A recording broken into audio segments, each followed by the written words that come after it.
Alors, les traitements naturels en PMA ou en fertilité sont tous les traitements qui envisagent à ne pas utiliser de médicaments ou de traitements pharmacologiques pour obtenir les résultats. Le point de départ, c'est toujours le même. On a des patientes de PMA qui poursuivent le même objectif. Donc, le but, c'est d'avoir une grossesse ou d'aboutir au résultat désiré. Ce qui change beaucoup, c'est le parcours que l'on utilise pour arriver à ce point-là. On a les traitements classiques d'un côté avec les médicaments, les piqûres que tout le monde connaît. Et par contre, les traitements naturels sont des traitements qui cherchent à aboutir au même résultat sans l'usage ou avoir recours à des traitements médicamenteux.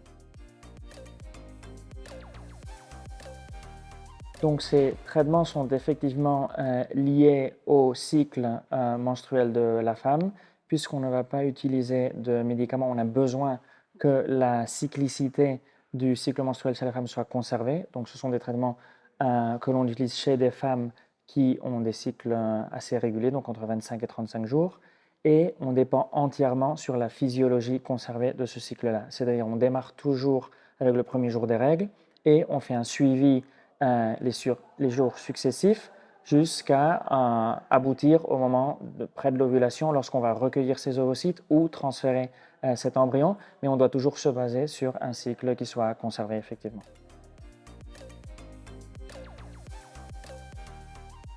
Donc pour voir la différence entre les traitements classiques en PMA et les traitements naturels, la différence principale, c'est l'usage ou le non-usage de médicaments.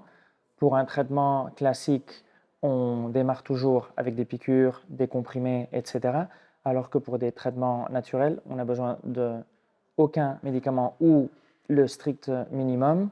On fait uniquement la suite ou le suivi du processus physiologique chez la femme et à certains moments, oui, on peut indiquer l'usage de certains médicaments pour obtenir les résultats désirés.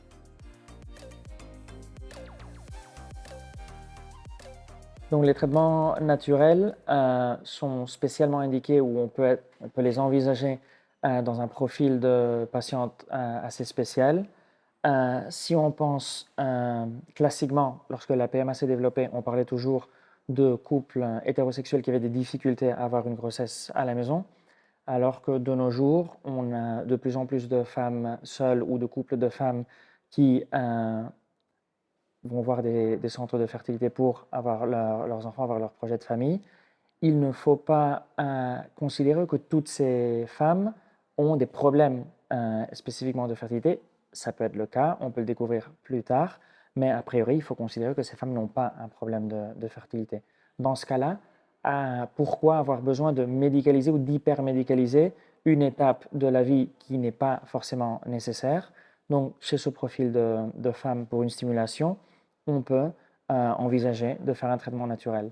Qu'est-ce que ça veut dire? Ça veut dire que lorsqu'une femme seule ou un couple de femmes veulent faire un traitement de PMA, si c'est par exemple une insémination artificielle, on doit juste prendre comme point de repère le premier jour du cycle de la femme, on fait des suivis échographiques, lorsque le follicule est prêt, on déclenche l'ovulation et on réalise l'insémination artificielle. D'autre part, on a la deuxième phase. Si on a des embryons qui ont été générés, qui sont congelés dans le laboratoire et que l'on veut préparer le corps de la femme pour recevoir ces embryons, à nouveau, si une chose c'est avoir fait une PMA parce qu'on a des difficultés à la fécondation, à la génération des embryons, au développement de ces embryons, l'autre c'est qu'on a des difficultés pour la nidation de cet embryon au niveau de l'utérus. Donc chez des femmes qui ont des cycles réguliers, on peut a priori penser que cette partie du cycle elle est conservée. Donc on monitorise par suivi échographique le développement de cet endomètre, de ce follicule. On déclenche à nouveau l'ovulation. On sait que cet ovocyte va être perdu, mais lorsque la fenêtre d'implantation est définie, on décongèle l'embryon, on le place, et de cette façon, on a les mêmes pourcentages de succès de réussite que s'il s'agissait d'un cycle substitué médicalisé.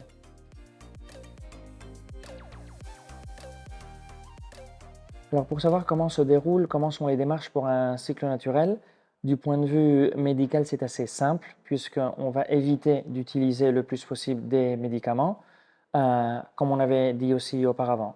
Le point de repère, c'est toujours le premier jour du cycle chez une femme qui a des cycles réguliers. Donc on prend ce jour comme point de repère. À partir de là, on organise les suivis par échographie pelvienne. S'il s'agit d'une stimulation, on va monitoriser la croissance des follicules jusqu'à ce que le follicule soit prêt pour être maturé et déclencher cette ovulation pour soit placer l'échantillon de sperme pour une insémination artificielle, soit programmer un prélèvement pour un ovocyte pour une FIV, par exemple, alors que pour un traitement de transfert d'embryon dans un cycle naturel modifié, ce que l'on va faire, c'est faire le même suivi.